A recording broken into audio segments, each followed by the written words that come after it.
লোকসভা নির্বাচনের আগে মালদায় এসে একগুচ্ছ সরকারি প্রকল্পের শিলান্যাস এবং উদ্বোধন করলেন মুখ্যমন্ত্রী মমতা বন্দ্যোপাধ্যায়। জেলা ক্রীড়া সংস্থার মাঠে সরকারি পরিষেবা প্রধান অনুষ্ঠানের মঞ্চ থেকেই ১৫৪টি প্রকল্পের উদ্বোধন এবং শিলান্যাস করলেন মুখ্যমন্ত্রী মমতা বন্দ্যোপাধ্যায়।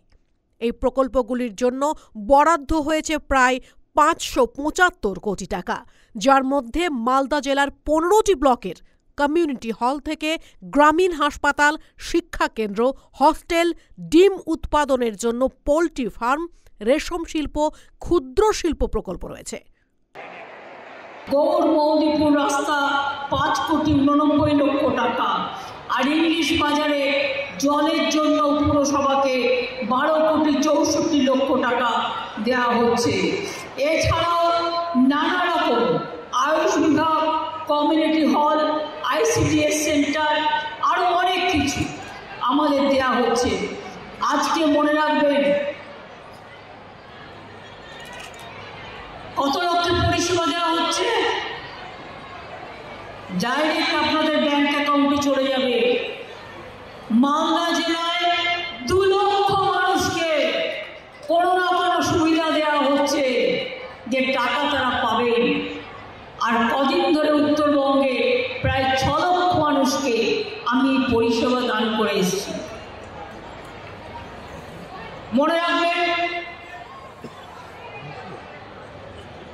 বৃষ্টি হয়েছিল অসময়ে, তার জন্য আমরা ১২৫ কোটি টাকা চাষিদের দিচ্ছি। মনে রাখবেন অনেক মানুষ দুয়ারে সরকার এবং মুখ্যমন্ত্রীকে আবেদন জানিয়েছিলেন, যারা এখনো লক্ষ্মীর ভাণ্ডার পাননি, যারা এখনো মেধাশ্রী পাননি, যারা এখনো কন্যাশ্রী পাননি, যারা এখনো বিধবা ভাতা পাননি, যারা এখনো বার্ধক্য ভাতা পাননি, আপনাদের সেই আবেদনের ভিত্তিতে ২ কোটি লক্ষ লক্ষ্মীর ভাণ্ডার পাচ্ছে মা বোনেরা। ভাতা পাবেন যারা পাচ্ছিলেন না, কেন্দ্রীয় সরকার দিচ্ছে না। এছাড়াও ১,০৪,০০০ মহিলা বিধবা ভাতা পাবেন। কি দেওয়া হচ্ছে না বলুন তো? মুর্শিদাবাদের খুব প্রবলেম। আমি বলেছিলাম ১০০ কোটি টাকা দেব, অলরেডি ৮৬ কোটি টাকা টেন্ডার করে দেওয়া হয়ে গেছে শামশেরগঞ্জে বাঁধ সংরক্ষণের জন্য।